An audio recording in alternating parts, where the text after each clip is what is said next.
नमस्कार।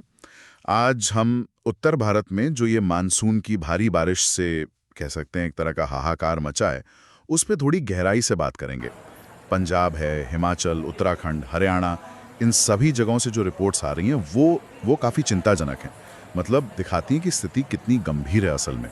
हमारे पास ये हालिया रिपोर्ट्स हैं और आज कोशिश यही रहेगी कि इनमें जो ज़रूरी बातें हैं उनको समझें कि भाई ज़मीन पर चल क्या रहा है, असर कितना गहरा है और कौन सी घटनाएं जो सबसे ज़्यादा ध्यान खींच रही हैं।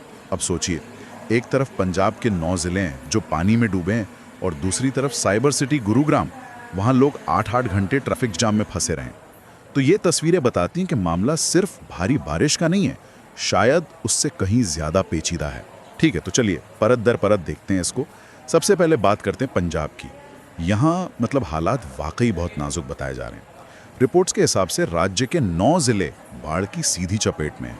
ये कोई छोटी संख्या नहीं है, मतलब राज्य का एक बड़ा हिस्सा प्रभावित है। और सबसे दुखद बात यह है कि अब तक 29 लोगों की जान जाने की पुष्टि हो चुकी है जी। तबाही का आलम यह है कि 250 से ज्यादा गांव पूरी तरह पानी में समा चुके हैं। सोचिए जरा, उन गांवों में जो हजारों परिवार फंसे होंगे, उन पर क्या गुजर रही होगी। खबरें ये भी हैं कि हजारों मवेशी पानी के तेज बहाव में बह गए। ये ग्रामीण अर्थव्यवस्था के लिए तो बहुत बड़ा झटका है। शोर। सोशल मीडिया पर वो वीडियोस भी देखे होंगे, लोग अपनी जान, अपने पशुओं को बचाने के लिए जैसे संघर्ष कर रहे हैं। खासतौर पे जो बॉर्डर वाले जिले हैं जैसे गुरदासपुर और फिरोजपुर, वहां का जिक्र बार बार आ रहा है, जहां स्थिति और भी मतलब ज्यादा गंभीर बताई जा रही है। हाँ, ये आंकड़े निसंदेह बहुत भयावह हैं। 29 मौतें, 250 से ज्यादा गांव पानी में। ये सिर्फ नंबर नहीं है, ये हजारों जिंदगियां हैं जो उजड़ गईं, अस्त व्यस्त हो गईं। और देखिए, इसमें एक और पहलू ये है कि सीमावर्ती जिलों गुरदासपुर और फिरोजपुर में स्थिति का विशेष रूप से गंभीर होना ये कई सवाल खड़े करता है। रिपोर्ट्स में ये भी बात है कि बाढ़ का पानी सरहद पार करके पाकिस्तान की तरफ जा रहा है। तो ये हमें याद दिलाता है कि जो प्राकृतिक आपदाएं होती हैं वो राजनीतिक सरहदों को नहीं मानती हैं। उनका असर बहुत बड़ा होता है और कई बार तो बॉर्डर पार मैनेजमेंट और कोऑर्डिनेशन की भी जरूरत पड़ती है। इस स्थिति को जो इस इलाके की नदी प्रणालियां हैं उनके संदर्भ में भी देखना जरूरी है ना। सतलुज, रावी, ब्यास जैसी नदियां इस मौसम में अक्सर उफान पर होती ही हैं, लेकिन रिपोर्टें इशारा कर रही हैं कि इस बार बारिश की तेजी शायद बहुत ज्यादा थी, जिससे नदियों ने अपने किनारे तोड़े और जो निचले इलाके थे उनको अपनी चपेट में ले लिया। और देखिए, सीमावर्ती इलाकों में बाढ़ का मतलब सिर्फ जानमाल का नुकसान नहीं होता, बल्कि सुरक्षा और निगरानी के लिहाज से भी एक अलग चुनौती बन जाती है। अच्छा, आपने सतलुज और रावी का जिक्र किया। क्या इन नदियों पर जो बांध या बैराज बने हैं उनकी स्थिति पर रिपोर्ट में कुछ है? मतलब क्या ये सिर्फ इतनी ज्यादा भारी बारिश का नतीजा है या फिर कहीं ना कहीं पानी का मैनेजमेंट, जैसे बांधों से पानी कब छोड़ा गया, कितना छोड़ा गया, उसका भी इसमें कोई हाथ हो सकता है? कुछ लोकल खबरें तो ऐसा इशारा कर रही हैं। हाँ, ये बहुत ज़रूरी सवाल है। देखिए, ज़्यादातर रिपोर्टें तो इस बार बारिश की जो अप्रत्याशित तेज़ी थी उसी पर फोकस कर रही हैं, लेकिन हाँ, कुछ स्रोत इस तरफ इशारा ज़रूर करते हैं कि भाखड़ा और पौंग जैसे जो बड़े बांध हैं उनमें पानी का लेवल बहुत तेज़ी से बढ़ा। अब ऐसे में बांधों की सुरक्षा के लिए पानी छोड़ना तो ज़रूरी हो जाता है, एक प्रक्रिया है। सवाल अक्सर ये उठता है कि टाइमिंग क्या थी और पानी कितनी मात्रा में छोड़ा गया, और क्या इसकी जो पूर्व सूचना है वो निचले इलाकों तक ठीक से और सही समय पर पहुंच पाई या नहीं। इस बार की स्थिति में रिपोर्ट्स बताती हैं कि शायद पानी छोड़े जाने और भारी बारिश का एक साथ आना इसने तबाही के पैमाने को और बढ़ा दिया हो। तो हाँ, कह सकते हैं कि ये केवल प्रकृति का प्रकोप नहीं है, बल्कि ये हमारे जल संसाधनों के प्रबंधन और जो आपदा पूर्व चेतावनी सिस्टम है उनकी प्रभावशीलता से भी जुड़ा मामला है। इसकी और गहराई से जांच होनी चाहिए, ऐसा लगता है। बिल्कुल, ये पहलू अक्सर नज़रअंदाज हो जाते हैं। अच्छा, अब पंजाब से आगे बढ़ते हैं और हरियाणा का रुख करते हैं, और ख़ास तौर पर मिलेनियम सिटी गुरुग्राम का।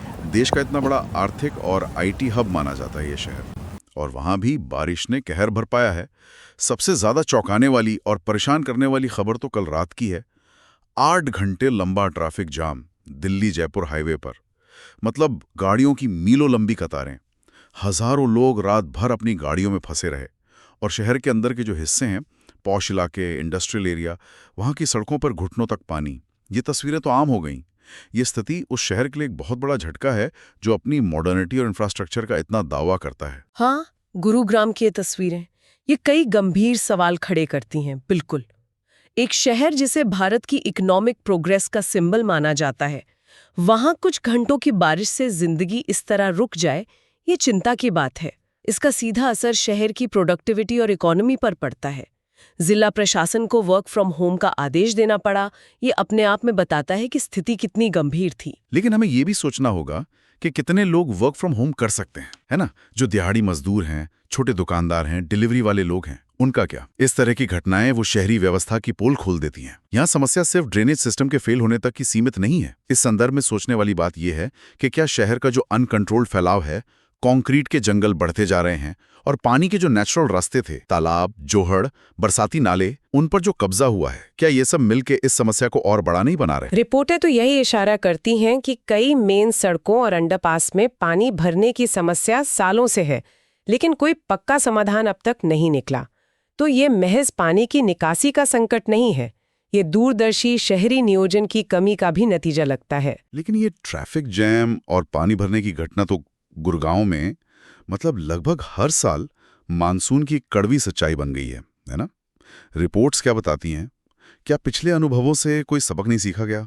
क्या कोई खास प्रोजेक्ट या योजना थी, जैसे वो बादशाहपुर ड्रेन के रिनोवेशन की बात होती थी, वो शायद उम्मीदों पर खरी नहीं उतरी या उसकी नाकामी ने स्थिति को और बिगाड़ दिया? बिल्कुल, ये सवाल जायज है और रिपोर्ट्स में भी इसकी गूंज सुनाई देती है। बादशाहपुर ड्रेन जैसे बड़े प्रोजेक्ट्स का जिक्र आता है जिन पर काफी पैसा भी खर्च हुआ, लेकिन जमीनी हकीकत यही है कि थोड़ी सी ज्यादा बारिश होते ही शहर के कई हिस्से डूब जाते हैं। देखिए, रिपोर्टें बताती हैं कि समस्या मल्टी लेयर्ड है। मतलब डिजाइन में खामियां, कंस्ट्रक्शन की क्वालिटी, रखरखाव की कमी और सबसे बढ़कर शहर के अलग-अलग हिस्सों में जो निकासी व्यवस्था है उसका आपस में जुड़ा ना होना। कई बार नालों की सफाई सिर्फ कागजों पर हो जाती है या फिर मानसून आने के ठीक पहले शुरू होती है, जो काफी नहीं होती। इसके अलावा जो अवैध निर्माण है, नालों पर अतिक्रमण, ये एक बहुत बड़ी चुनौती है। इससे पानी का जो नेचुरल फ्लो है वो रुकता है। तो ऐसा लगता है कि टुकड़ों में जो उपाय किए गए हैं उनके बजाय एक एक पूरी इंटीग्रेटेड और सख्ती से लागू की जाने वाली वाटर मैनेजमेंट योजना की जरूरत है, जिसे पिछले अनुभवों की रोशनी में लगातार सुधारा भी जाए। ऐसा लगता है कि हम एक दुष्चक्र में फंसे हुए हैं। चलिए अब मैदानी इलाकों से जरा पहाड़ों का रुख करते हैं।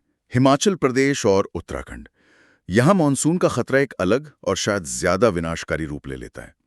यहाँ मामला असल में और भी दिलचस्प हो जाता है, क्योंकि पहाड़ों पर भारी बारिश का मतलब सिर्फ पानी भरना नहीं होता, बल्कि जमीन का खिसकना, अचानक बाढ़ आना। हिमाचल प्रदेश से लगातार बादल फटने और भूस्खलन मतलब लैंडस्लाइड की घटनाओं की खबरें आ रही हैं। इसके चलते कई जरूरी सड़कें जैसे शिमला चंडीगढ़ हाईवे या मनाली लेह रूट के कुछ हिस्से वो ट्रैफिक के लिए पूरी तरह बंद हो गए हैं। इससे हजारों लोग, टूरिस्ट फंस गए हैं और जरूरी सामान की सप्लाई भी रुकी है। उधर उत्तराखंड में भी स्थिति गंभीर है। लगातार भारी बारिश को देखते हुए राज्य सरकार ने एहतियात के तौर पर कई जिलों में स्कूल बंद करने के आदेश दिए हैं। हाँ, पहाड़ी क्षेत्रों की जो भौगोलिक बनावट है वो उन्हें भारी बारिश के लिए बहुत ज्यादा संवेदनशील बनाती है।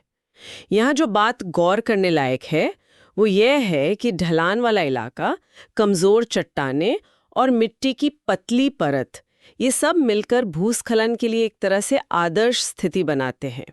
और बादल फटने की घटना, जिसमें बहुत कम समय में बहुत ज्यादा बारिश होती है, वो पानी के तेज बहाव के साथ मिट्टी